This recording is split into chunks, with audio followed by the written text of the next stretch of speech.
¿qué tal? ¿Cómo les va? Muy buenas noches, bienvenidos. Día viernes y ya estamos junto al Dr. File para hablar de los misterios de la historia, esa parte que muchas veces no aparece, ni en los noticieros, ni en los periódicos, y quizás tampoco en los libros. Hoy un hecho vinculado con la historia reciente, ¿no? Por supuesto. Ha muerto George Herbert Walker Bush, el 41º presidente de los Estados Unidos. Una parte del mundo lo va a recordar como un gran héroe que selló el fin de la Guerra Fría. Otra parte de los humanos seguramente lo tendrán en la memoria como un despiadado emperador del imperio más poderoso del planeta y sediento de sangre. Hoy nosotros vamos a conocer sus luces y sombras, y junto a todo el equipo de Mentiras Verdaderas, junto a nuestro querido Eduardo, y con ustedes, amigos y amigas, allá, al otro lado de las cámaras, también vamos a saber por qué se le puede considerar el patriarca del nuevo orden mundial. La invitación ya está extendida, comenzamos de inmediato con una nota introductoria y luego entramos en los detalles, porque como decimos siempre, y usted lo sabe, el que tenga oídos para oír, que oiga. Y que no cese en su búsqueda el que busca.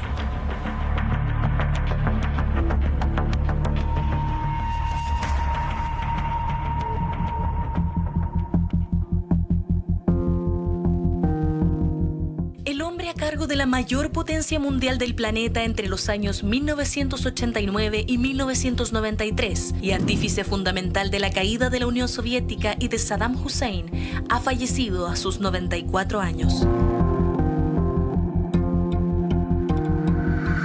George Bush padre lo fue todo antes de llegar a ser uno de los presidentes de Estados Unidos.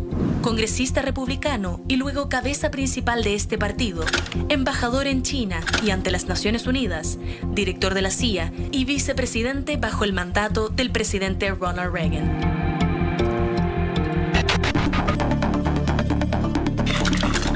Nacido en Milton, Massachusetts, fue criado bajo la educación de una familia de origen patricia de Nueva Inglaterra e hijo de un millonario dedicado al rubro del acero que jugaba golf con el presidente Dwight Eisenhower. A los 18 años, George Herbert Bush desobedeció toda orden y se alistó en el ejército, siendo piloto en la Segunda Guerra Mundial. Cayó derribado al océano en 1944, pero un submarino lo rescató y pudo regresar con vida. Tras el término de la guerra, se graduó de la Universidad de Yale y se casó con Barbara cuando ella tenía 20 y él 21. Se incorpora a los negocios del petróleo entendiendo desde muy joven los juegos de poder que hay detrás de este recurso en el planeta. Y así lo dejó en claro bajo su mandato. La guerra del Golfo Pérsico en 1991 fue una lucha bélica y política que se debió en buena parte al uso y control del petróleo en Kuwait, uno de los países árabes con mayor yacimiento de este combustible en el planeta.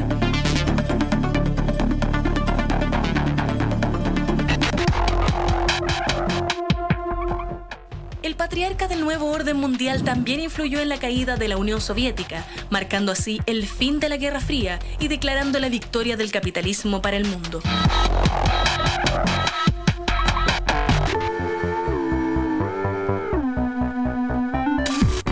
Cuatro años dirigiendo el poder de los Estados Unidos fueron suficientes para que George Bush pasara a integrar un lugar privilegiado en el tránsito de la historia.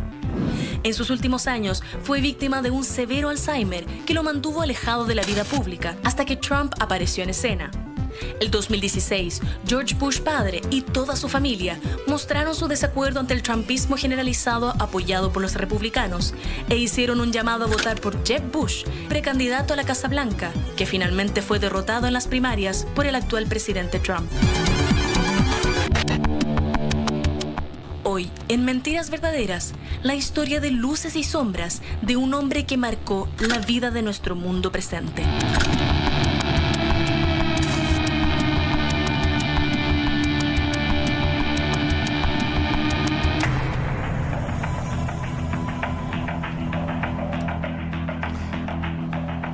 George Herbert Walker Bush es el nombre del expresidente norteamericano recientemente fallecido, de quien conoceremos hoy en la voz de Dr. Phil sus luces y sombras. Y nos gusta revisar la historia, porque también es importante conocerla, porque ya no son solamente hechos puntuales de los Estados Unidos, sino que al ser una de las potencias dominantes nos influyen, evidentemente, a todos y cada uno de nosotros.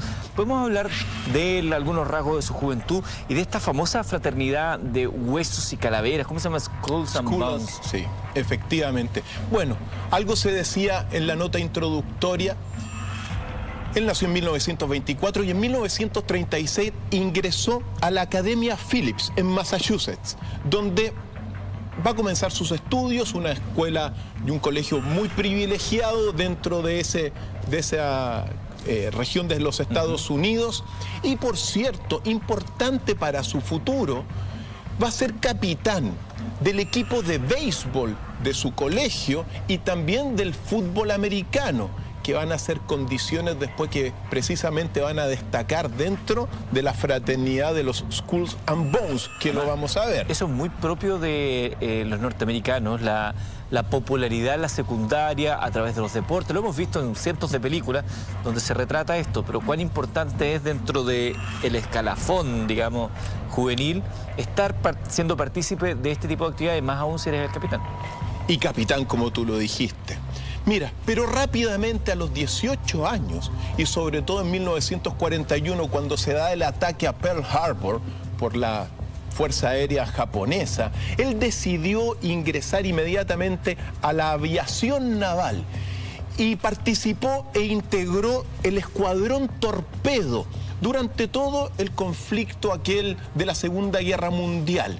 Y va a tener al menos en este ámbito bélico dos participaciones relevantes, que va a ser precisamente en la batalla del Mar de las Filipinas, particularmente el 19 y 20 de junio de 1944, y posteriormente en todo lo que va a ser la operación contra las Islas Bonin, que va a ocurrir el 1 de agosto de 1994. En ese ataque, 44 yo. Efectivamente, en ese ataque a las Islas Bonin va a cumplir su misión, pero va a ser su avión, que era un Avenger, de los que significaron en gran medida esos aviones, bueno, la superioridad aérea de los Estados Unidos, va a ser alcanzado por fuego antiaéreo japonés. Y se va a caer el avión y él va a saltar en paracaídas. Y va a ser rescatado después por un submarino. ¿Por qué es importante esa parte también? Porque esa imagen de George Bush siendo rescatado por el submarino va a ser utilizada después en su campaña presidencial. Sea lo que sea, muy relevante este inicio de la historia de su vida, porque cuando termina la Segunda Guerra Mundial en 1945, bueno, inmediatamente va a contraer matrimonio con su novia de hacía bastante tiempo y mujer que lo va a acompañar hasta el fin de su vida, que va a ser Barbara Pierce, que después toma el nombre de Barbara Bush. Entre ellos van a tener 6 hijos, que siempre es bueno recordarlos. George Walker, que va a ser presidente de los Estados Unidos posteriormente. Pauline, que va a morir a los 3 años de leucemia. Después, Jeb Bush, que va a ser el gobernador de la Florida. Niels Bush, que más de un dolor de cabeza le va a traer a su padre durante su mandato presidencial, como lo vamos a ver. Marvin y Dorothy Bush, que va a ser y va a constituir su familia. Por lo tanto, inmediatamente después, ya casado, con sus primeros hijos, va a ingresar a la Universidad de Yale. Y ahí va a comenzar su historia más desconocida, Eduardo. Exactamente, estamos viendo imágenes ahí justamente de la etapa de la juventud de George Bush padre. Recordemos que el hijo, al llamarse igual y que también fue presidente de los Estados Unidos, podría generar algún tipo de confusión. Estamos hablando de la historia de George Bush padre, recientemente fallecido, presidente de los Estados Unidos, y a quien podríamos, y es parte de lo que vamos a revisar el día de hoy, considerar el patriarca del nuevo orden mundial. Pero aquí ya empecemos a entrar en materia sobre este héroe de guerra, algo que particularmente engancha o enganchaba, no sé, hoy al electorado norteamericano. ¿Quiénes son, Dr. File, y para que le quede claro a todos nuestros amables televidentes, quiénes son los famosos Skull and Bones?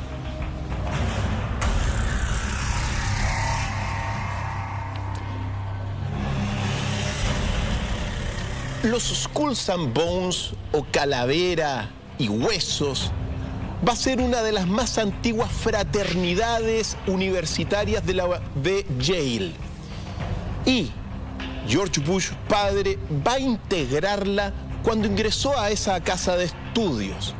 Lo particular de esta, a veces llamada sociedad secreta, no solamente va a ser que es una de las organizaciones que más poder político y económico va a concentrar en los Estados Unidos, sino que en 1888 esta fraternidad va a ser la que va a comandar la fase imperial, la transformación de los Estados Unidos en un imperio mundial.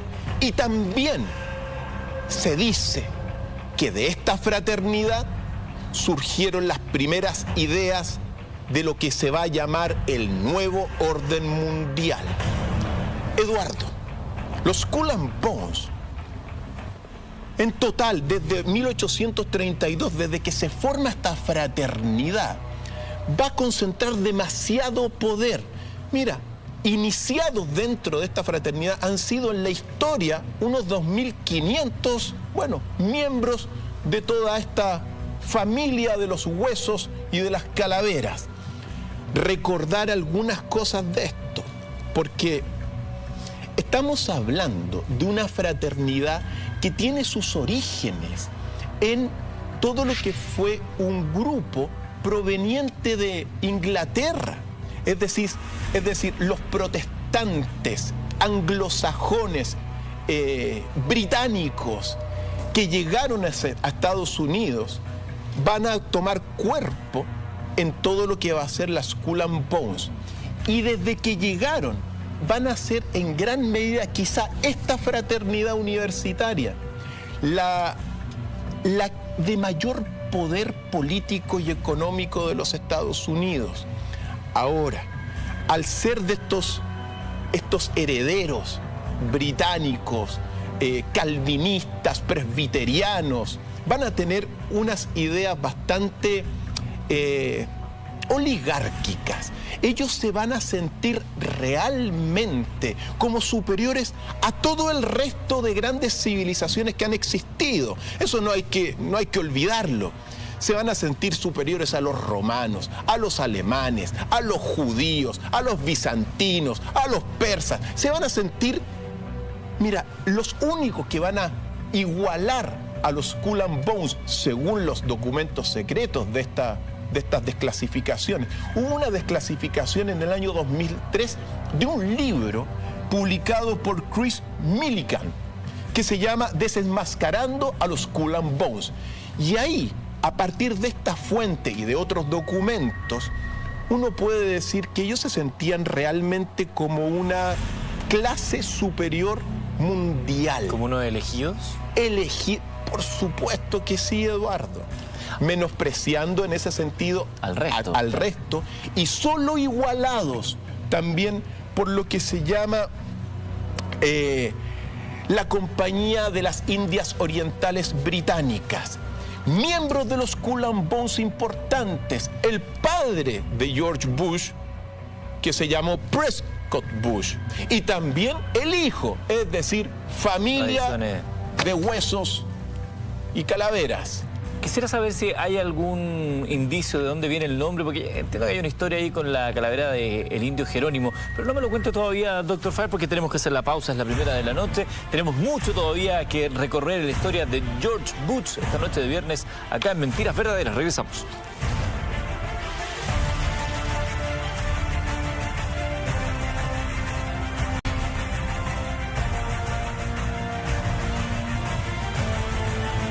Ya estamos de regreso junto a ustedes, compartiendo esta historia apasionante y desconocida de George Bush, padre, presidente de los Estados Unidos, recientemente fallecido, a quien Dr. File ha señalado, ha indicado, ha marcado como el patriarca del nuevo orden mundial. Ya vamos a llegar a ese punto. Estamos conociendo recién los antecedentes y estábamos en esta sociedad, en esta logia llamada Skulls and Bones. Yo dejaba planteada la pregunta, ¿qué tiene que ver la calavera del indio Jerónimo con parte de esta iconografía que ellos tanto celebran?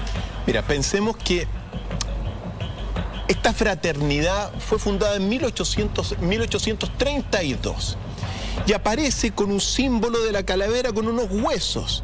Hay algunas fotos que muestran precisamente a George Bush y otros tantos, bueno, en torno de la calavera del Apache Jerónimo.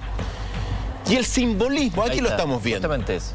El simbolismo de la calavera, mira, es muy polémico y controvertido dentro de estas lecturas confidenciales, porque de alguna forma representaría esto que estamos viendo acá, bueno, la sangre y los huesos de los ciudadanos sobre los cuales se va a ir sosteniendo el poder de los Skull and Bones o de estas fraternidades, de esta comunidad blanca protestante heredera de los británicos que llegaron acá y que van a concentrar el poder histórico de los Estados Unidos y que se va a sentir realmente elegidos por el destino para gobernar no solamente Estados Unidos, sino que también todo el mundo a través de la idea del nuevo orden mundial que la van a comenzar a cranear acá.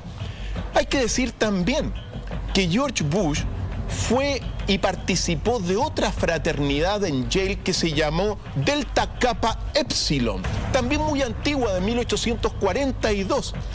Y que de esa, al menos fraternidad, al menos han surgido 6 presidentes de los Estados Unidos y, por cierto, los 2 Bush. Por lo tanto, recordar que detrás de todo esto, siempre todo esto se mantuvo en un silencio, desconocido hasta el año 2003, bueno, en realidad hasta 1985, donde se empieza a desclasificar todo. Decir al menos otro detalle importantísimo, porque tenemos la fraternidad de Skull and Bones, tenemos esta Delta Kappa. La Delta Kappa Epsilon, y también este grupo descendiente de protestantes británicos que se llama WASP.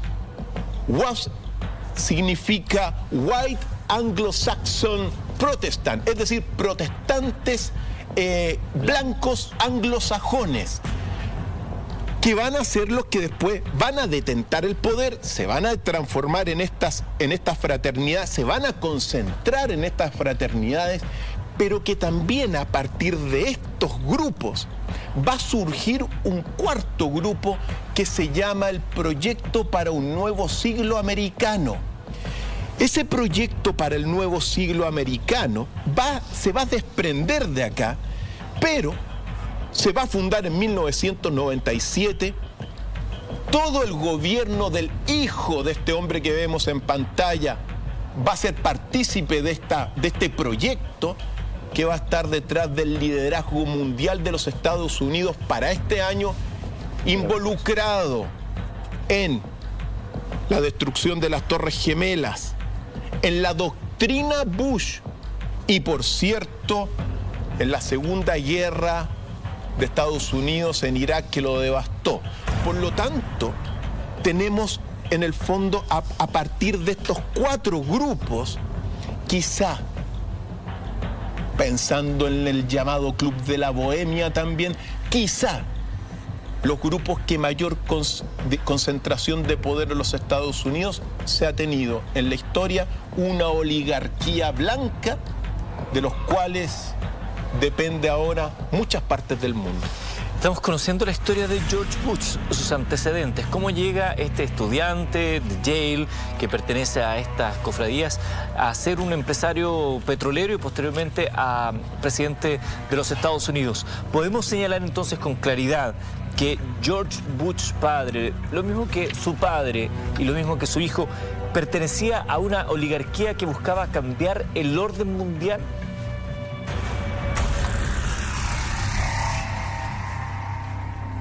La respuesta es sí.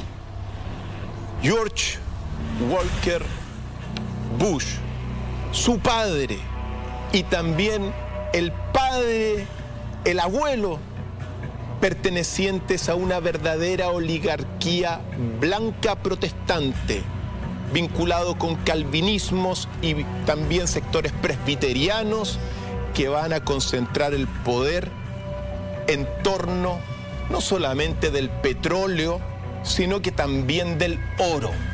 Decir lo siguiente: después de haber cursado administración en la Universidad de Yale, Bush se va a trasladar con su familia a Texas, donde va a formar un pequeño imperio petrolero. Esa va a ser su base económica. Y siempre a través de los Skull and Bones, vinculado con las familias más poderosas de los Estados Unidos y quizás del mundo entero, donde uno tiene que, bueno, recordar a lo que se llaman los Harriman, los Russell, los Morgan, los Gilman, los Rockefeller, los Madden, los Ford, todos de alguna forma vinculados más o menos a este hombre que vemos acá y, por cierto, al poder de los Estados Unidos. Petróleo, sobre todo, va a ser la fuente donde se va a parar, al menos George Bush, antes de entrar en política. Esa es una pregunta interesante porque Bush se traslada a Texas. Yo creo que la mayoría de nosotros conocemos sus intereses económicos con el mundo del petróleo, que después lo van a empezar a vincular con el que terminaría siendo uno de los enemigos de los Estados Unidos. No me quiero adelantar a la historia. Pero ¿cuándo decide él ingresar a la política? ¿En qué momento el poder económico le hace eco en el poder político? Exactamente a sus 40 años. En 1964, él decide candidatearse como senador de los Estados Unidos. Bueno, empresa donde no le fue muy bien porque perdió las elecciones. Ahora bien, siempre es bueno ir recordando aquellos pasajes porque uno de sus contrincantes, el senador demócrata Ralph Yarborough, lo calificó en aquel entonces de 1964 como un extremista de derecha al hombre que vemos en pantalla.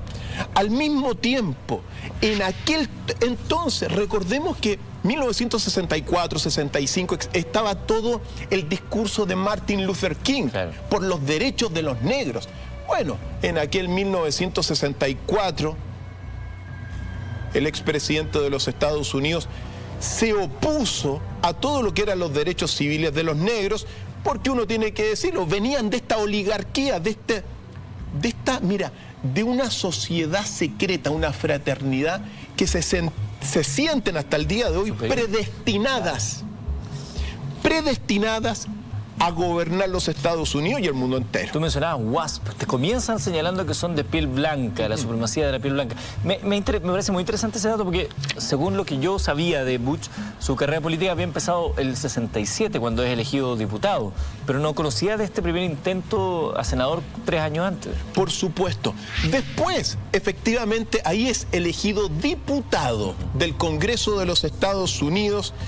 Y por cierto, como diputado de los Estados Unidos, apoyó todo lo que es la política de mentiras sistemáticas del gobierno de Richard Nixon en todo lo que fue la guerra de Vietnam. Claro. Es decir, son grupos de estos republicanos fuertes, Pero debido, ya siendo evidentemente diputado, digamos, congresista, siendo que ocurrió la muerte y el asesinato de Martin Luther King, ese asesinato no hay que olvidarlo porque de alguna forma todos los blancos que estaban en contra echaron pie atrás, muchos de ellos, y al menos públicamente George Bush aprobó y todo lo que era los derechos de los civiles, pero claro, durante mucho tiempo no estuvo a favor de eso.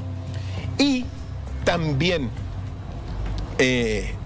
después de ese periodo va a ser nombrado por Richard Nixon, después de su periodo como parlamentario, va a ser nombrado embajador de los Estados Unidos en la ONU y como miembro ahí de alguna forma y partícipe de todo lo que era el conglomerado republicano para el escándalo de Watergate, que le costó el puesto a Richard Nixon. Evidentemente Bush lo apoyaba, pero fue tal el escándalo del espionaje que fue George Bush que le pidió a Nixon que por favor renunciara en favor de no destruir a todos los republicanos políticamente. Eso es su inicio de carrera política, Eduardo. Esa aventura de la ONU duró hasta el año 1973. Desde el 76 y hasta el año siguiente es sabido que Bush fue director de la CIA. Es interesante y es relevante esto que te quiero plantear, porque en esos años, que fue muy criticado además por las actividades ilícitas en las cuales se vio comprometida la CIA, hay un vínculo con nuestra historia reciente. ¿Tuvo algún nivel de participación George Bush padre en su calidad de director de la CIA en lo que fue el crimen de Orlando Letelier?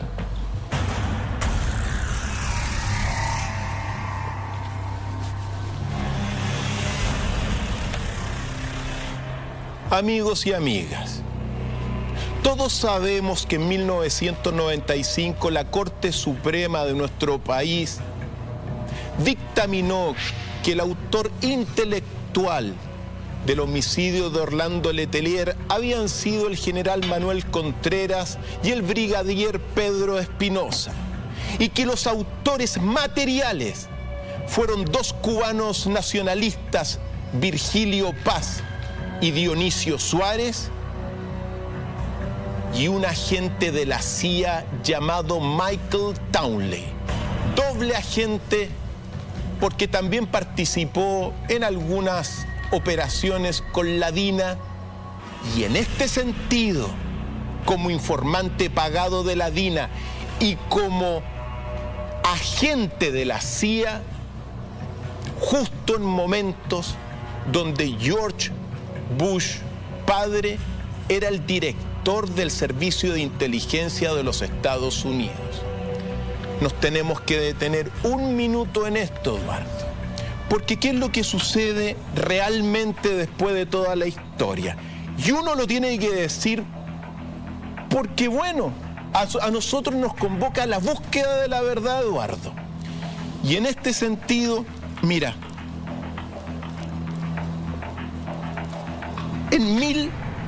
más bien dicho, a partir de documentos secretos, del mismo expediente de Orlando Letelier del caso y de una revista, por cierto, que se llamaba Plan B, que desapareció, uno tiene que decir lo siguiente. En febrero de 1976, el crimen de Letelier fue el 21 de septiembre de ese año. En febrero de ese año, el entonces director de la CIA, George Herbert Walker Bush, y el subdirector de la CIA, Vernon Walters, dieron instrucciones para que se realizara una misteriosa reunión en República Dominicana, lo que se llamó la misteriosa reunión de Bonao, ocurrida en mayo de 1976. En esa reunión de Bonao, querido Eduardo, asistieron el agente de la CIA, Michael Townley, informante pagado de la DINA, pero no apareció nunca en los registros de la DINA Michael Townley como agente de la DINA. Después, Sacha Volman y Orlando Bosch, agentes de la CIA. Ricardo Morales Navarrete y también Luis Posada Carriles, entre otros, que son agentes de la DICIP venezolana y también dobles agentes de la CIA. Pues bien, en esa reunión de Bonao, según los documentos que están en el expediente, según los archivos secretos, se determinó la ejecución dentro del Plan Cóndor, que era este plan de todas las policías secretas de América para derrotar al comunismo y al marxismo. Se determinó la ejecución de 16 atentados. El peor de todos, por cierto, fue el que le ocurrió el 6 de octubre de 1976 en el llamado vuelo 455 de la Cubana Aviación, donde murieron 73 personas. Todo el equipo, por cierto, de esgrima cubano murió. Un director del Partido Comunista Cubano murió. Y el secretario también general del Partido Comunista Cubano también murió. Murieron unos norcoreanos y, por cierto, unos guyaneses, que es de donde había salido el avión. Pues bien, eso fue el peor crimen que se determinó en esa reunión de Bonao. Pero el otro crimen, dentro de esos 16, el único que aceptó la CIA hacerlo dentro de los Estados Unidos, fue el crimen de Orlando Letelier, según consta en estos documentos secretos. Por lo tanto, Eduardo, ya con Manuel Contreras al otro lado, con George Bush padre al otro lado, uno puede decir, finalmente, queridos amigos, que en realidad los verdaderos autores del crimen de Orlando Letelier al menos habrían sido el director de la CIA, George Bush, en aquel 1976, y el subdirector de la CIA, Vernon Walters. Y la DINA habría participado dentro de acciones preoperativas. Pero quien puso la bomba, agente CIA y 2 cubanos nacionalistas que trabajaban para la CIA, los autores materiales. Era importante decir esto porque tiene que ver con nuestra historia reciente. Ahí están los antecedentes. Lamentablemente, salvo Michael Townley, que algunos le llaman la sombra del director, la sombra de George Bush, por cierto, todos murieron en extrañas, digamos, circunstancias. A todos los asesinaron los que participaron en esa reunión de Bonao por orden de la CIA. 42 años han pasado desde aquel hecho, desde lo que acaba de relatar Dr. File. Y 5 años después de estos acontecimientos, George Bush, este joven estudiante vinculado con logias de poder, empresario petrolero de Texas, que llegó al Congreso, que llegó a la ONU, que llegó a la CIA, llega a uno de los cargos más importantes dentro de la estructura norteamericana, como es el de vicepresidente, el año 1981. Y eso que sería prácticamente la plataforma ideal para hacer su campaña posteriormente. Y fue su plataforma ideal, porque la estrategia no solamente fue acompañar a Ronald Reagan durante sus 2 mandatos, sino que él guardó un bajo perfil durante ese tiempo. Pero mientras guardaba ese bajo perfil, claro, de vicepresidente de los Estados Unidos, se concentró sobre todo en ampliar todas sus redes de poder, no solamente en los Estados Unidos, en el mundo entero. Se codeó con cuánto personaje vamos a ir conociendo, desde China y, por cierto, hasta Irak. Algo me ibas a decir. Ahora bien, todo ese mandato de Reagan, ahí lo estamos viendo, Ronald Reagan, y también de Bush, fue también escandalizado por todo lo que fue el caso Irán-Contra, que ocurrió entre 1985 y 1987. Recordemos que de 1980 a 1988 estaba en guerra y estuvo en guerra Irán con Irak. Y los Estados Unidos, el Congreso tenía prohibido venderles armas. Y bueno, y lo que se supo... ¿Qué creen ustedes? Es que en realidad al menos los Estados Unidos le vendió armas a Irán por al menos 47 millones de dólares. Pero ¿qué es lo que pasa? Es que en aquel entonces también los Estados Unidos apoyaba indirectamente a Irak, a Saddam Hussein. Y por otro lado le están pasando armas a Irán. Le ayudaba la cueca para hacer su negocio. Así es, mira, uno lo puede considerar escandaloso, pero la guerra es así. Es un escándalo en sí mismo. Los grandes imperios de la guerra, las grandes industrias, lo que hacen, necesitan vender armas para un lado y para otro. Por lo tanto, escándalo. Y el segundo escándalo de este Irán-Contra fue que al menos el gobierno de Ronald Reagan, aquí con Bush al lado, también financió, por al menos se cuentan por ahí 300 millones de dólares, todo el movimiento armado nicaragüense que se llamó el movimiento Contra, que peleaba contra el gobierno sandinista de Daniel Ortega. Recordemos que el sandinismo era un socialismo antiimperialista en Nicaragua. Bueno, a kilómetros de... le estaban pasando plata para el financiamiento de los Contra. Ahora bien, evidentemente, cuando ocurren estas cosas, y lo vemos a cada rato, los peces gordos no caen, pues. Caen los peces pequeños, los más débiles. Por lo tanto, de todo este escándalo Irán-Contra, que escandalizó al mundo entero, ¿por qué? Por la doble moral que tienen los Estados Unidos. Mira, de Estados Unidos para adentro es una cosa, pero la política exterior de los Estados Unidos es una política maquiavélica basada en la mentira, y esto fue otro ejemplo, cómo manejaban todas estas inversiones, pero claro, salieron al menos libres de polvo y paja, cayeron otros tantos, y así es la vida, Eduardo, y así es la historia. Ahora, para pasar de vicepresidente a presidente hay que lanzar una campaña, y esas campañas generalmente son muy onerosas. Y entiendo yo que la de George Bush padre fue particularmente generosa en términos de despliegue económico. ¿Cómo fue la campaña presidencial de Bush? Mira, la campaña tiene dos grandes rasgos dentro de esta breve síntesis que estamos haciendo.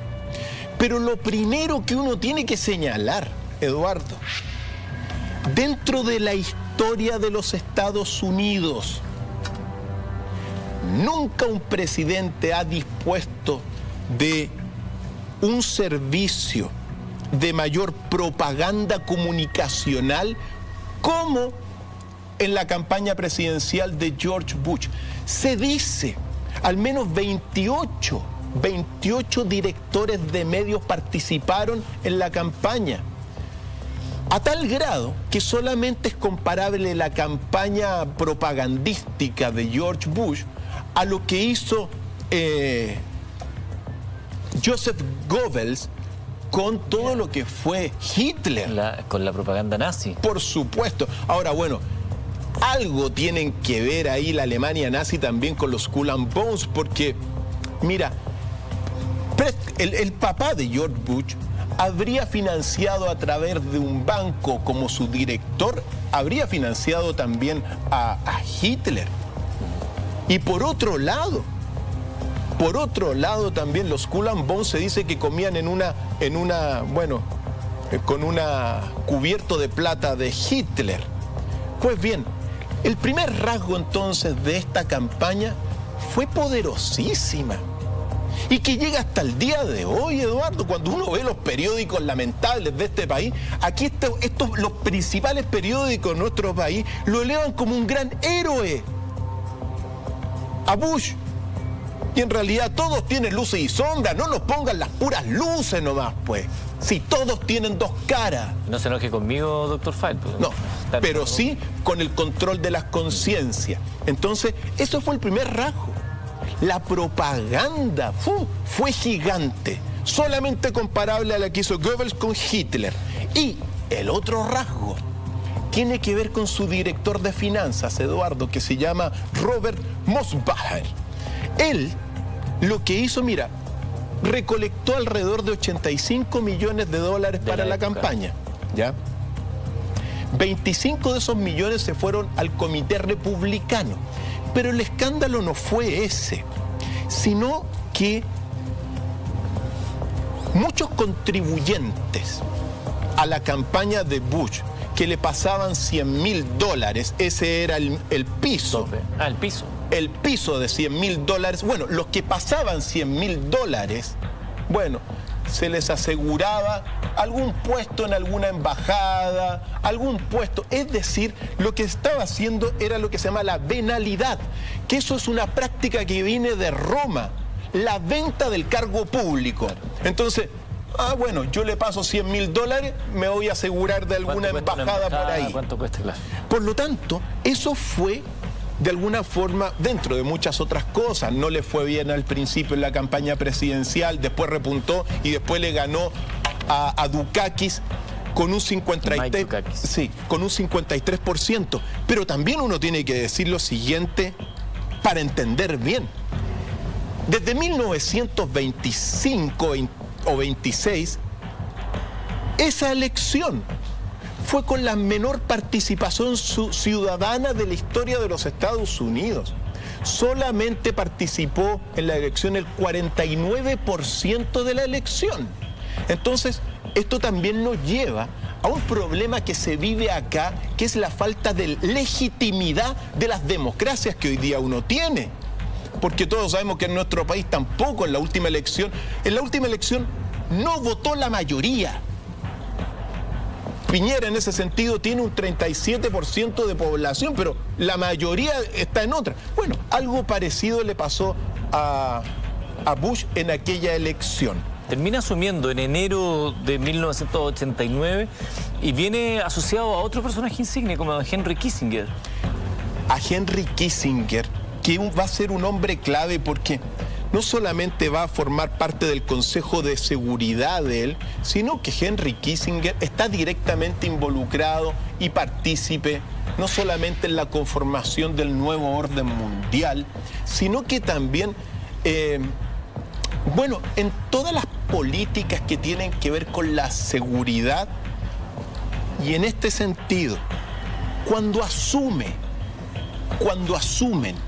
ellos se van a sentir realmente como que al fin el destino o esta predestinación los lleva a ser superiores a todo el resto. Se sienten todos sus gobiernos, no solamente él, todo su gobierno, sobre todo los primeros 100 días, se van a sentir como el triunfo de la oligarquía. Comienzan delirios de grandezas, por cierto, que van a ir a implementar poco a poco el discurso en favor del nuevo orden mundial, que vale la pena escucharlo de la voz del mismo George Bush.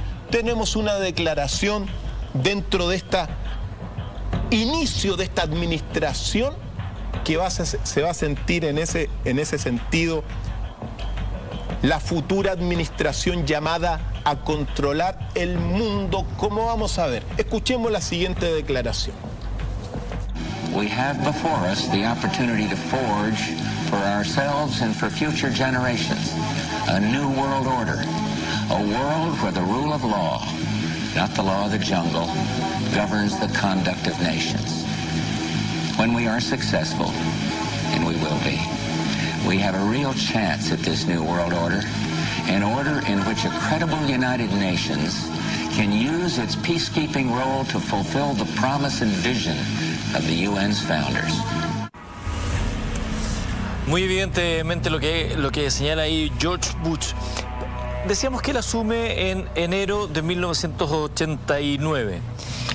El 9 de noviembre de ese mismo año ocurre un hecho histórico y que probablemente marcará en los libros el cambio de una era, que estamos hablando de la caída del muro de Berlín. ¿Qué significó para George Bush y de este deseo de un nuevo orden mundial la caída del muro de Berlín?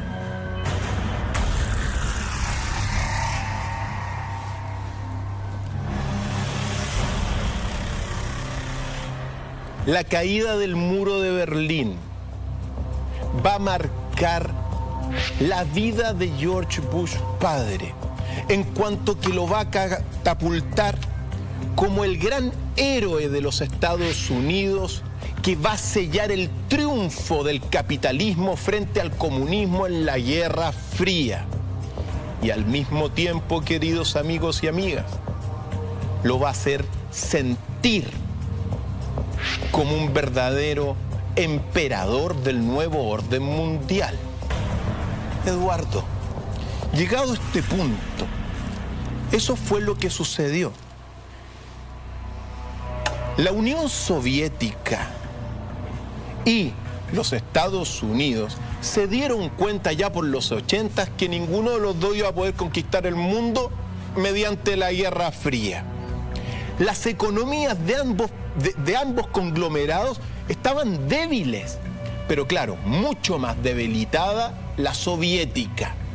En consecuencia, cuando asume Bush, va a ser como la guinda de la torta para irrumpir como este gran, símbolo del triunfo del capitalismo. Y aquí entramos en los temas más profundos del orden mundial, Eduardo, que tienen que ver con su ideología más profunda y también con su ideólogo más profundo. ¿Quién es el ideólogo más profundo en este fin de la historia? Tú lo mencionaste indirectamente, Eduardo, porque el ideólogo del gobierno de Bush, y muy importante dentro de todo lo que es el nuevo orden mundial, va a ser Francis Fukuyama. También integrante de todo lo que es el proyecto para un nuevo siglo americano. Él escribió El fin de la historia. Mira, hasta llegó a Chile a hacer su propaganda con el nuevo orden mundial. ¿Y qué es lo que significa? Aquí lo estamos viendo, ¿ya? Digamos que es norteamericano. Alguno podría pensar que es de origen japonés, pero él es norteamericano, ¿no? Francis Fukuyama. ¿Qué es lo que significa el fin de la historia y la ideología del nuevo orden mundial? A menos en aquel año 1988-89, cuando van a asumir estos el poder. Mira, va a significar que en el mundo, según Fukuyama, no va a haber ninguna alternativa, nunca más, ni a la democracia estadounidense, ni al capitalismo o liberalismo estadounidense en lo económico. Es decir, se acaba la historia porque desde la caída del muro de Berlín, supuestamente a lo único que podemos aspirar es a esto. Y en este sentido, tiene dos patas importantísimas esta idea del fin de la historia. El planeta entero se va a ver, o al menos la ideología detrás, se vería dominado por un Estado homogéneo universal, el Estado de los Estados Unidos, que va a implementar dos cosas muy relevantes. Dentro del capitalismo en el mundo, abundancia de, modelos económicos capitalistas de libre mercado variados, pero todo dentro del capitalismo. No hay otra alternativa, según Fukuyama. Y lo otro, la cultura del consumo se va a hacer infinitamente diversa. Por lo tanto, Fukuyama va a plantear esto. Va a plantear también lo que se llama la ignorancia de la pobreza. Para Fukuyama y todo el gobierno de Bush y para el nuevo orden mundial, porque esto tiene que ver con el nuevo orden mundial, la pobreza no es consecuencia del capitalismo, porque el capitalismo te genera riqueza, sino que es consecuencia de políticas esclavistas anteriores, de una mala educación y de otras tantas cosas. Pero va a estar obligado Fukuyama a ignorar a los pobres, primero que nada. Y por otro lado, a favorecer a los ricos.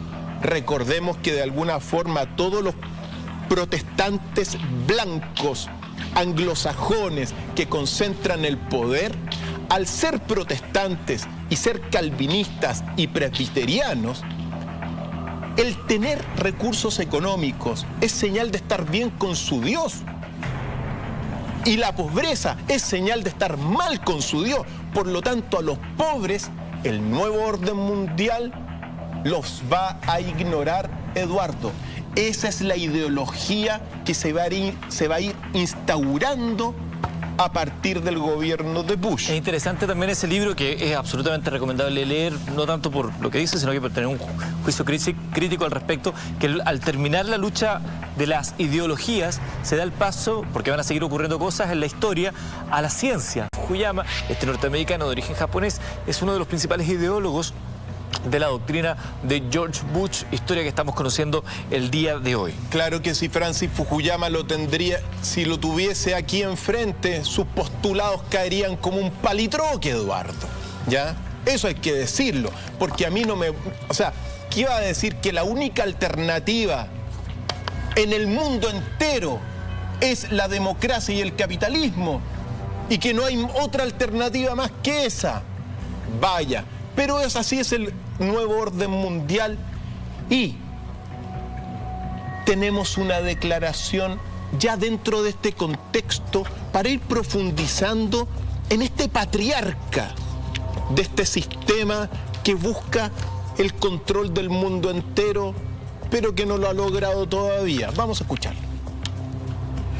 Out of these troubled times, our fifth objective, a new world order, can emerge, a new era, freer from the threat of terror, stronger in the pursuit of justice, and more secure in the quest for peace.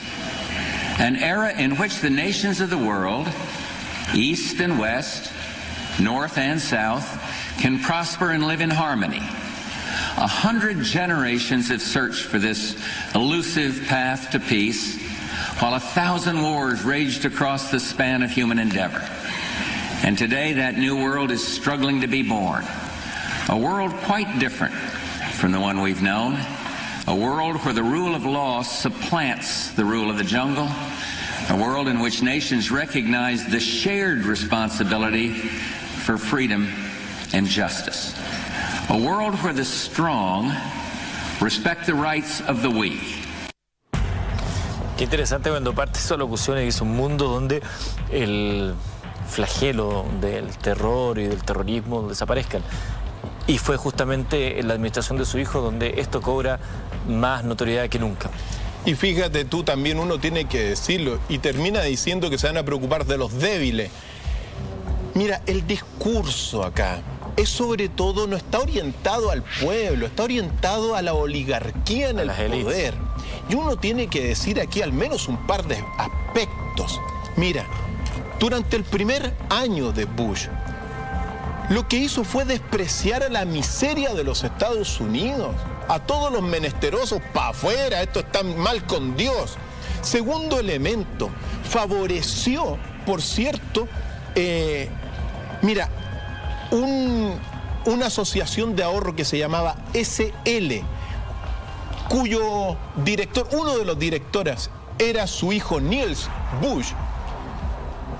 Bueno, el presidente la quiso ayudar con un refinanciamiento de 164.000 millones de dólares. 8.000 millones de dólares le pasaron al Fondo Monetario Internacional y a los pobres prácticamente ignorados. Comenzó a ser muy criticado, sobre todo, realmente fue un escándalo nacional lo que hizo en el nombramiento de las embajadas, porque ahí aparecieron los buitres rapaces, los oligarcas de la codicia, que claro, empezaron a cobrar las cuentas, pues. Yo le pasé $100.000, deme una embajada. Escándalo nacional en los Estados Unidos lo que fue la designación de las embajadas de los Países Bajos, Holanda, de Nueva Zelanda, de Luxemburgo, de Madrid, de Australia. Todos amigos de esta oligarquía en el poder y en gran medida, bueno, legiones de buitres codiciosos, Eduardo, que buscaban prácticamente consolidar el poder absoluto e ir construyendo el nuevo orden mundial. A George Bush también, porque él asume en una época que estuvo plagada de hitos históricos, evidentemente, que han quedado registrados. A él le toca enfrentar una situación que ocurre en China, que es una masacre despiadada, es uno de los episodios oscuros de los últimos años de nuestra era, que es la masacre en la plaza de Tiananmen, un 15 de abril, desde el 15 de abril al 4 de junio del año 1989. ¿Por qué George Bush en los Estados Unidos fue tan duramente criticado por esta masacre aberrante ocurrida en la China comunista?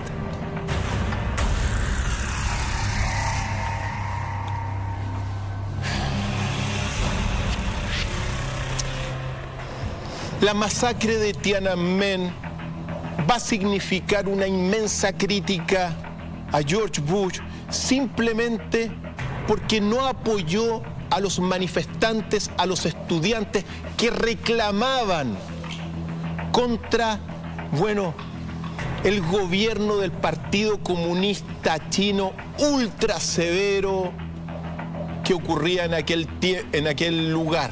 Recordemos que es una protesta organizada por los jóvenes en China que no pedían grandes cosas en el fondo, si es que uno lo mira desde la perspectiva occidental. Pedían tener acceso a espacios de libertad que estaban muy profundamente reprimidos en aquellos años. China, estamos hablando del año 1989, China hoy recién tiene unos atisbos de libertad dentro de un sistema que todavía es muy precario. Recordemos que China tiene redes sociales propias, hasta hace poco no tenían acceso a internet masivo y todavía hay una serie de derechos civiles que no son respetados en China. Cuestión que no se habla mucho porque es el principal socio comercial de nuestro país y ante eso, habrá que agachar el moño muchas veces. Y ahí estamos viendo una imagen que es emblemática de este hombre que se para frente al tanque. Por cierto, nunca se supo qué pasó con él, ni con cientos de personas que murieron. Mira, las cifras, en las guerras y en estos casos siempre las cifras de muertos son bastante desconocidas. Se dice que hubo entre 400 a 800 muertos y al menos 7.000 heridos. Recordemos, que es un gobierno que levanta a su ejército contra los jóvenes desarmados en la plaza de Tiananmen. Estas imágenes que muchos las pudimos ver, no en vivo, pero en los noticieros de cada día, eran escalofriantes. Porque veíamos esto, pero sabíamos que más allá, lo que no se estaba grabando era la masacre de los jóvenes. La masacre de los jóvenes, como tú lo viste. Mira, se le criticó a George Bush porque no se comprometió con los estudiantes y se dice que habría bastado simplemente una declaración de Bush para haber evitado la masacre, pero él guardó silencio. ¿Por qué guardó silencio? Bueno, guardó silencio porque, mira, en aquel tiempo, 1989, durante los años previos, Estados Unidos y particularmente él como vicepresidente, como director de la CIA, como vicepresidente, debió mantener relaciones muy estrechas con el gobierno chino porque dentro del concierto mundial, mientras la Unión Soviética no perdiera poder, los Estados Unidos tenían que estar en buena relación con la segunda potencia después de la Unión Soviética en aquel entonces, que era China. Al mismo tiempo, en 1975, George Bush se reunió con el jerarca Deng Xiaoping y mantuvieron muy buenas relaciones.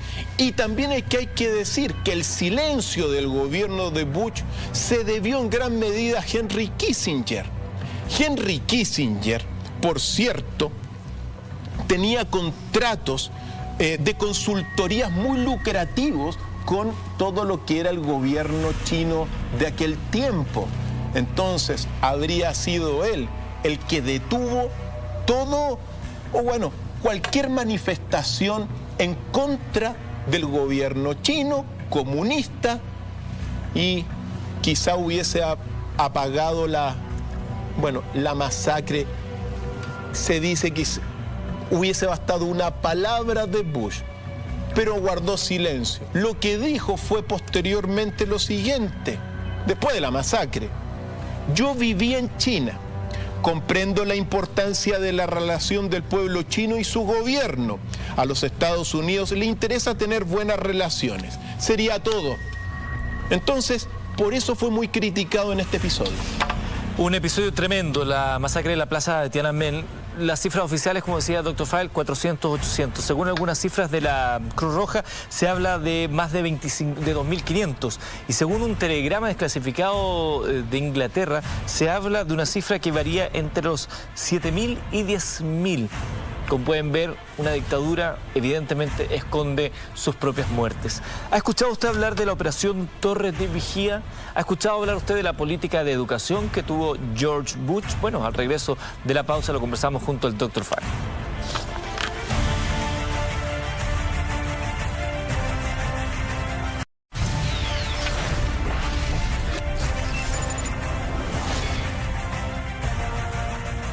Se van derivando otras y otras y al final lo único que se tiene es una suerte de caos. Ya, estamos de regreso esta noche de viernes, estamos hablando de la historia de George Bush padre. Hemos ido recorriendo parte de sus luces y sombras, como muy bien ha dicho Dr. File. Y yo había dejado planteado el tema de la política de educación de George Bush. Eduardo, la política educativa de George Bush fue la política del nuevo orden mundial. Al nuevo orden mundial no le interesa tener una buena educación, solamente le interesa tener personas con competencias simplemente para trabajar en las empresas, pero no grandes críticos, ni desarrollar la filosofía. De alguna forma, eso lo vemos hasta el día de hoy, cómo sacan la filosofía de nuestra educación, pero sí le ponen economía. Bueno, en términos claros, el presupuesto de educación con George Bush y con Reagan anteriormente bajó de 2,5% a 1,8%. Todas las pruebas para medir los niveles de sus propios alumnos bajaron. También se menospreció muchísimo a todas las personas deficientes mentales, excluido. Mira, el pobre, el menesteroso, no tiene cabida en la oligarquía, entonces se le ignora. Los discursos no van para ellos, ¿ya? Y uno no tiene que olvidar nunca que al menos en los Estados Unidos, de 250 millones de personas hay 50 millones de pobres. Bueno, todo esto generó una crisis de confianza en el gobierno. Fue criticado, se le preguntó en muchas editoriales, ¿está muerto el gobierno?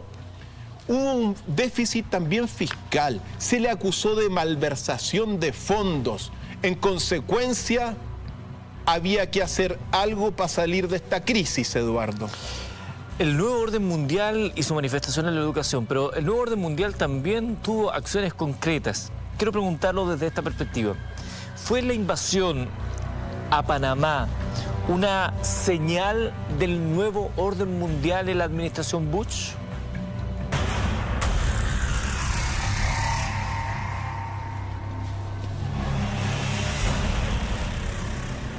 Amigos y amigas, desde la caída del muro de Berlín, las prioridades de estos dos grandes bloques fue otra. Ya no iban a estar los ojos puestos en los países poderosos, sino que la guerra iba a ser contra los países del tercer mundo y del segundo mundo, países en vías de desarrollo. Por eso, uno puede decir que la primera acción clara de guerra dentro del contexto del nuevo orden mundial del gobierno de George Bush, que le sirvió para salir de la crisis interna que tenía y del desprestigio, fue precisamente la invasión a Panamá, que ellos creían y lo sentían como propio, sobre todo el canal de Panamá. Eduardo, claro, frente a la crisis, ¿qué es lo que se hace? Hagamos una guerra, pues. Esa es la política real. o llamada Realpolitik de los Skull and Bones. Cuando hay una crisis, lo mejor, huesos y sangre. La guerra, ¿qué es lo que hace? Unifica, Eduardo. Se olvidan los problemas y de alguna forma la guerra vuelve a sentarlos a todos con una causa. Personajes como este señor Manuel Antonio Noriega, a quien vemos en nuestro holograma, finalmente terminan siendo el chivo expiatorio perfecto, porque no digamos que Noriega tampoco era un angelito al cual estaba tranquilo y lo invadieron, también tenía lo suyo, pero finalmente le da la excusa perfecta a ese intento de instalarse. Por supuesto. Mira, el discurso de los Estados Unidos fue, bueno, vamos a proteger a los estadounidenses en Panamá de este hombre que está acá. Vamos a defender la democracia y los derechos humanos. Vamos a sacar a Noriega, porque no solamente era un asesino, sino también lo calificaron de narcotraficante. Y, en realidad, ¿qué es lo que sucedió? Y aquí es donde uno se tiene que meter en estas cosas que muchas veces corren en los laberintos de los servicios secretos y de la inteligencia mundial. Pues bien, Noriega en el poder directo e indirecto durante mucho tiempo, en 1984 exigió el cierre de la Escuela de las Américas en Panamá. De lo que hemos hablado acá en el programa. Recordemos que la Escuela de las Américas era un lugar donde se prepararon muchos militares para combatir a los regímenes comunistas marxistas en la región. Noriega dijo, basta de que sigan entrenando acá a los estadounidenses. Y en consecuencia, también para hacer respetar el tratado Carter-Torrijos, que era el tratado por todo el dominio y el destino que iba a tener el canal de Panamá, invadieron ese país entre el 20 de diciembre y el 31 de enero, 20 de diciembre de 1989 y 31 de enero, o sea, 31 de enero de 1990. Pues bien, aquí viene algo que se sabe poco, pero que son esas sombras también que tiene, Bush, pues. El 8 de diciembre de 1976, George Bush, como director de la CIA, se reunió en la Embajada de Panamá en los Estados Unidos con Noriega. ¿Qué hablaron? Ahí es donde aparece lo que se llama la operación Watchtower. Aquí estamos viendo esta foto que se filtró y que prueba la conversación que tuvieron juntos. Si los documentos confidenciales y otros desclasificados son los correctos, después de esta reunión, o durante esta reunión, se habló de esta operación que se llamaba Torre de Vigía y que consistía fundamentalmente, en una parte de una operación aún más profunda que se llama la Operación Atalaya. La Torre de Vigía, la Operación Torre de Vigía, era parte de la Operación Atalaya. ¿Y en qué estaba esta Operación Atalaya?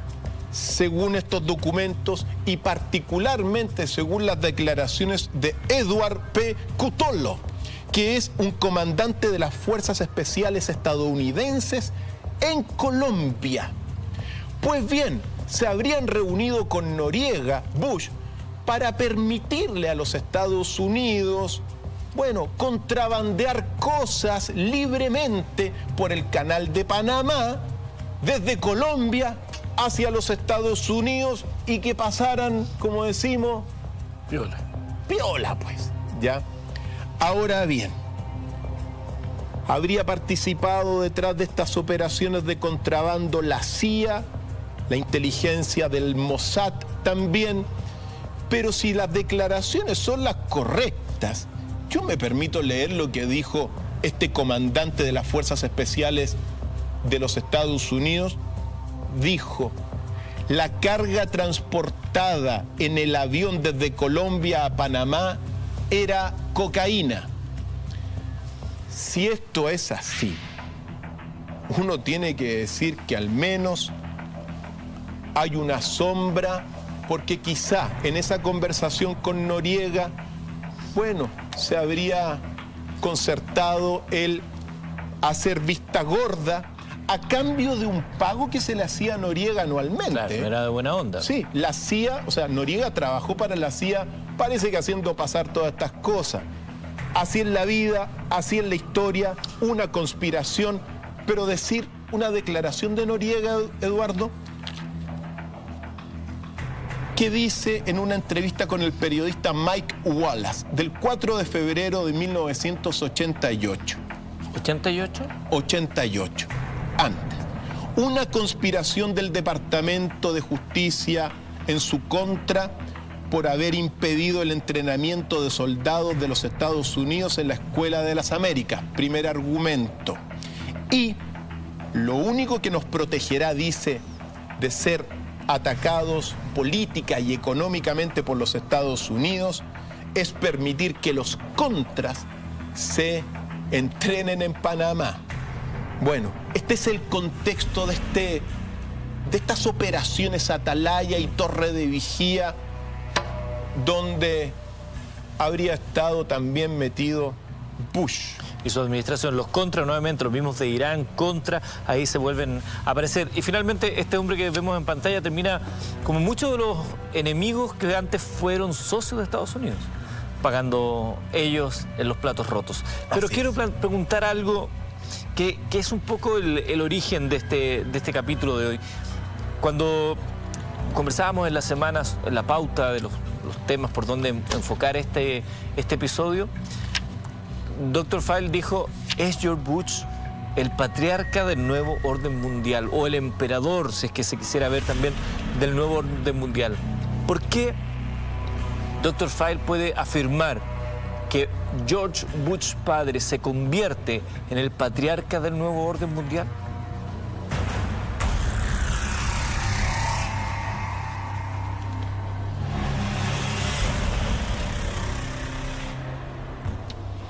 George Bush, desde que asume el poder total en los Estados Unidos, va a ir implementando políticas bélicas y también económicas tendientes a una cosa: el establecimiento, queridos amigos y amigas, de lo que se llama una plataforma burocrática para que los gobiernos del mundo entero comiencen a trabajar no para sus pueblos, sino que para las grandes empresas transnacionales o empresas de sociedad anónima.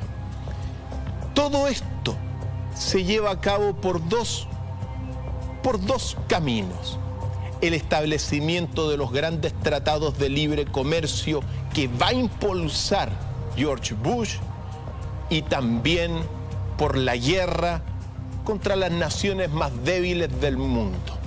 Eduardo.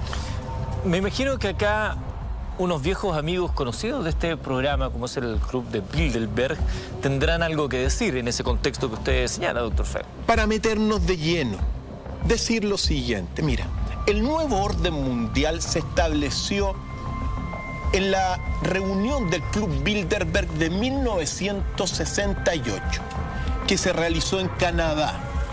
Ese año, durante esa reunión, dijeron ya, tenemos que implementar esta plataforma burocrática para las grandes empresas transnacionales. Recordemos quiénes estaban sentados en esa mesa. Bueno, en el Club Bilderberg habría estado también Bush. Bueno, es parte del Club Bilderberg. El hijo, George Walker Bush, no es del Club Bilderberg, pero su padre sí. Había una foto conocida, ¿no?, de Bush padre. Mira, en el Club Bilderberg. Está presente, por cierto. Por lo tanto, en esa reunión que es, bueno, una reunión de los grandes plutócratas más poderosos, reyes, princesas del mundo entero, medios de comunicación, los directores, etcétera, se determinó entonces que hay que comenzar a establecer este gobierno de las grandes transnacionales que van a reemplazar todo lo que es el gobierno basado en los territorios. Y, en consecuencia, lo que se va a necesitar a partir de 1968 son gobiernos, mira, que van a trabajar sobre todo para las grandes empresas del mundo y no necesariamente para sus pueblos. En consecuencia, y todo esto financiado por los grandes grupos de poder. Segundo elemento importantísimo dentro de este contexto del nuevo orden mundial. Cuando Bush y Gorbachev se reúnen y dicen, bueno, ya se acabó la Guerra Fría, claro, no peleemos más, pero ahora nos tenemos que coludir para gobernar el mundo de otra forma. Claro. Y los ojos de estas dos potencias, y sobre todo los Estados Unidos, van a estar puestos en los países débiles, en los países del tercer mundo y en vías de desarrollo. Hacia ellos ahora había que apuntar los dardos, sobre todo en el ámbito de la guerra. Tercer elemento, aparece con mucha fuerza lo que fue Inglaterra en este contexto de establecimiento del nuevo orden mundial, porque Inglaterra va a ser la que va a promover sobre todo la guerra. Hay que hacer guerra. Y sobre todo para estos, de alguna forma, se ponen de acuerdo, pero Inglaterra aprieta para que haya guerra contra los países más débiles del tercer mundo y cuarto mundo dentro del contexto de la Realpolitik, que como te decía, es la política de la sangre, es la política de una limpieza espiritual que permite a una nación unirse por una causa y superar los conflictos internos.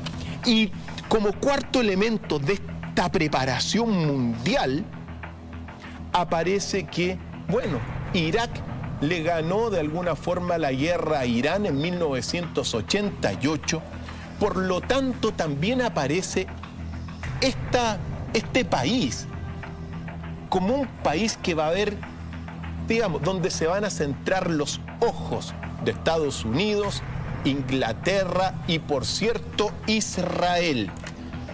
Hacia allá tenían que ir porque no iban a permitir que se recuperara Irak después de esta guerra que le dejó $65.000 millones de déficit.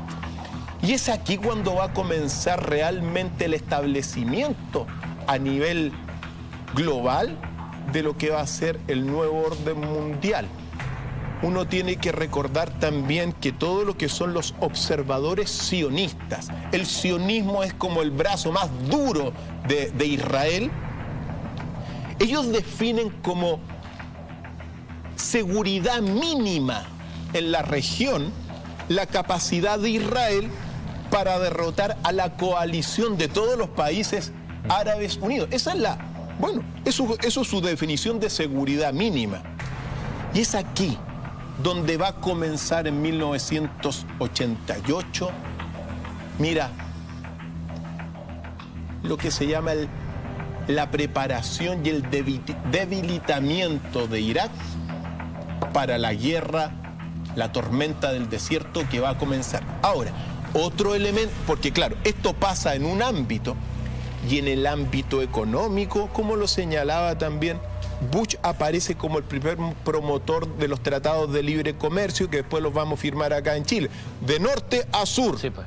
Y eso es clave para el establecimiento del nuevo orden mundial, porque facilita, bueno, es parte del desarrollo, pero facilita también todo lo que son, instalar gobiernos que en realidad trabajan para el poder económico y no para los pueblos. Sea lo que sea, Eduardo, se va a venir la tormenta del desierto, se va a venir la madre de todas las guerras, en palabras de Saddam Hussein, señal también del nuevo orden mundial. Mencionábamos hace un rato a Noriega, este aliado norteamericano que termina tras prisión. En agosto del 88, cuando termina la guerra de Irán-Irak, el derrotado Ayatollah Khomeini por parte de Irán y versus un triunfador. Su nombre, ustedes probablemente lo recordarán muy bien, Saddam Hussein, que se termina convirtiendo en el próximo enemigo a vencer. y ya sabemos cómo terminó su historia. Las imágenes incluso están ahí disponibles en YouTube. ¿Cómo se preparó la tormenta del desierto?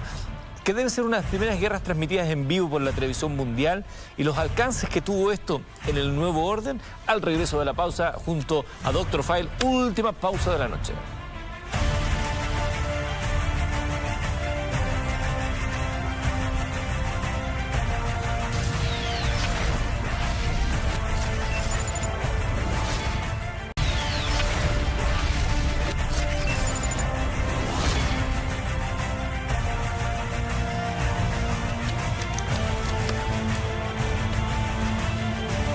Estamos en este momento de la historia. Ha terminado la guerra de Irán e Irak. Pierde Irán, pierde el Ayatollah Khomeini, se eleva Saddam Hussein como el ganador de una guerra que le ha costado millones de dólares. Siendo un país petrolero, está en una crisis y cifra su mirada en Kuwait. Estos son los ingredientes, es el caldo de cultivo para una historia que comienza por lo menos desde el ámbito bélico, con la tormenta del desierto. ¿Cómo se gesta esta tormenta del desierto que decíamos es probablemente una de las primeras guerras televisadas en vivo para el mundo entero?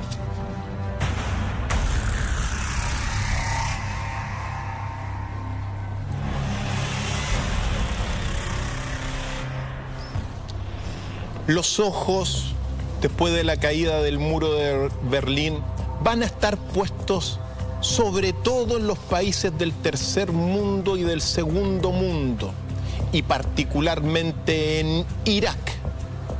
Lo real es que tanto Estados Unidos como Inglaterra e Israel se unieron para que Saddam Hussein, en un estado de desesperación económica debido a la deuda de 65.000 millones de dólares que mantenía, lo llevaran a, como se dice, picar el anzuelo e invadir Kuwait. Todo esto dentro de una orquestación siniestra de los acontecimientos que yo se los voy a contar. Esto forma parte de una guerra económica contra Irak. Mira, Eduardo, Bush comienza a tener ciertos, acciones para distraer a Saddam Hussein. En marzo de 1990 se opuso a los asentamientos judíos en la Cisjordania y también en Gaza. Se opuso. Por otro lado, incitó a Isaac Shamir a tomar acciones de mayor belicosidad en el Likud.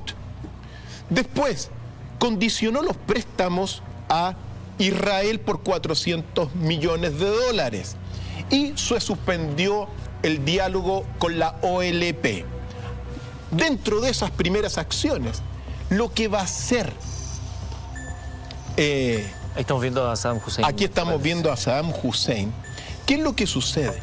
Durante la guerra entre Irak e Irán, Irak salió en defensa de Kuwait frente a las legiones del Ayatollah Khomeini de Irán. Claro. Y Irak los defendió. También defendió Irak Arabia Saudita, pozos petroleros, regiones de petróleo, ¿ya?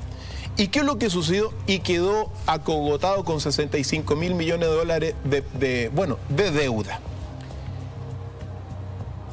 ¿Qué es lo que sucedió y cómo se hace la guerra económica previa a la guerra bélica? Kuwait y Arabia Saudita comenzaron a producir 550.000 barriles de petróleo extra día por día. Lo que hizo, primero, no estaban autorizados y después mantuvo los precios bajos del petróleo, cosa que le beneficiaba a los Estados Unidos, pero que acogotaba a Irak. Aumentaba la oferta.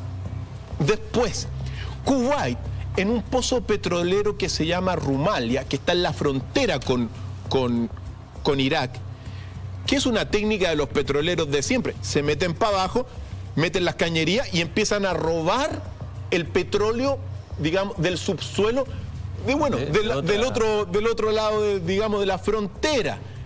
se transformó Rumalia en un punto de conflicto porque Saddam Hussein empezó a reclamar.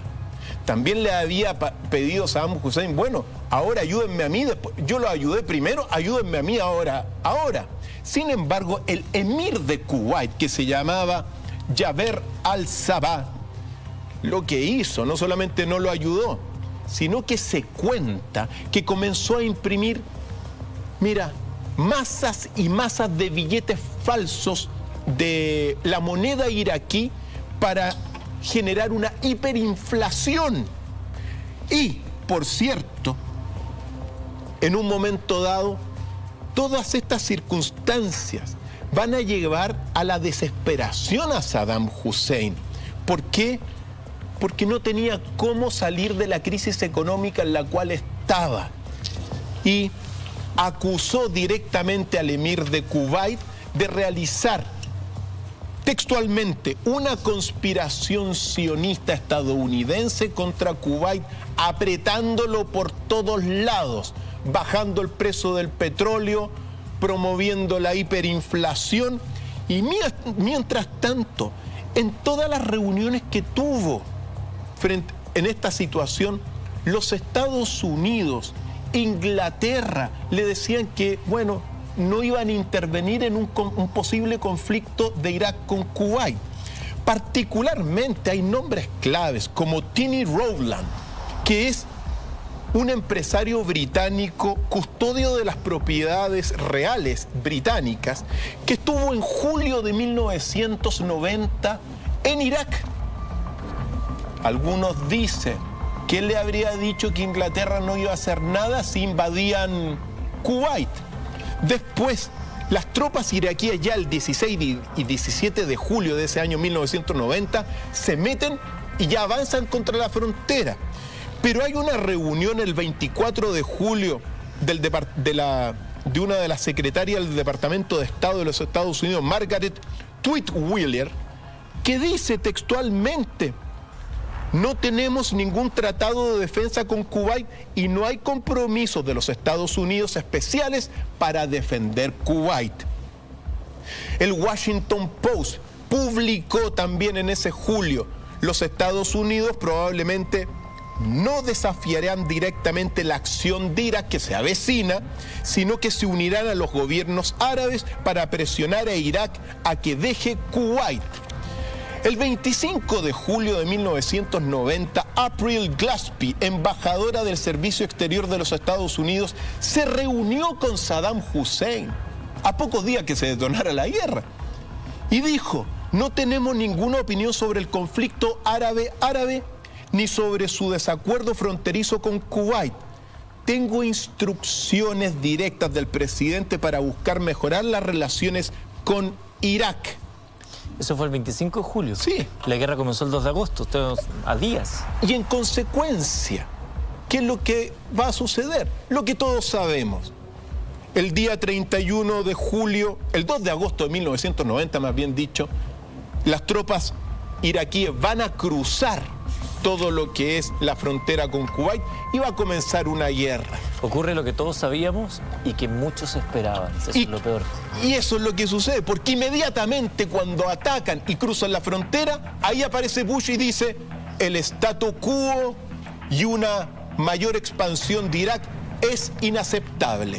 Y comenzó la preparación de la guerra, que tuvo nefastas consecuencias. ¿Y Margaret Thatcher ahí, por su parte, por el gobierno inglés, qué rol tiene? Porque ellos también habían estado alentando un poco las acciones bélicas. Margaret Thatcher va a ser quizá la principal ideóloga y motivadora y promotora de que Bush atacara y, bueno, invadiera todo lo que es... quisiera frente a las fuerzas iraquíes. Hay que decir también, al menos una declaración muy importante de uno de los principales asesores de seguridad de Bush, ya cuando comienza el ataque de los Estados Unidos, la respuesta de los Estados Unidos, que fue devastadora, que se llama Brent Scroford, que dice: creemos que estamos creando el comienzo de un nuevo orden mundial a partir del colapso de los antagonismos entre la Unión Soviética y los Estados Unidos. Es decir, se estaba creando así se implementa el nuevo orden mundial. Mientras tanto nos vamos quedando con estos focos de petróleo que también nos hacen.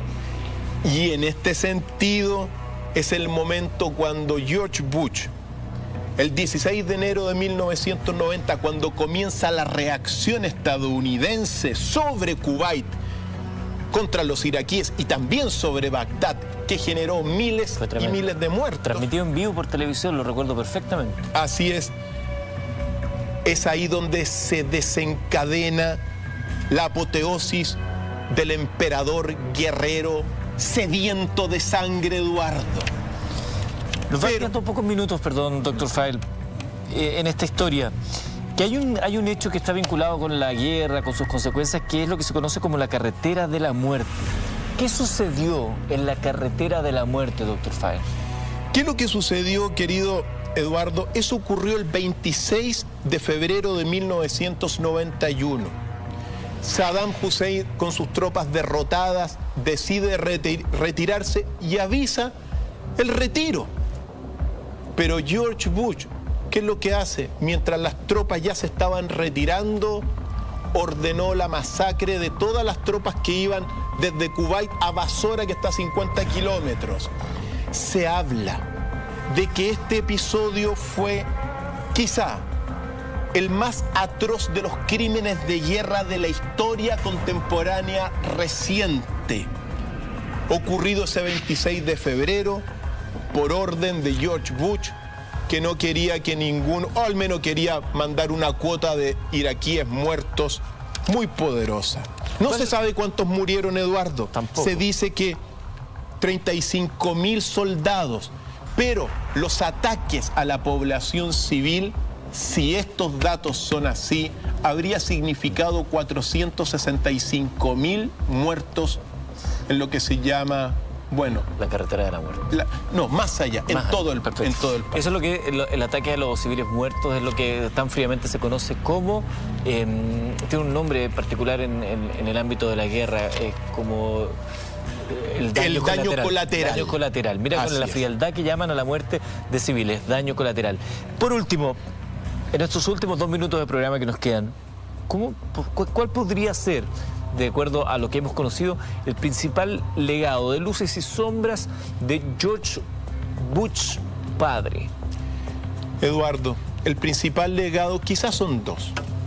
El establecimiento del nuevo orden mundial, es decir, de un gobierno o de gobiernos que trabajan sobre todo para las grandes empresas transnacionales.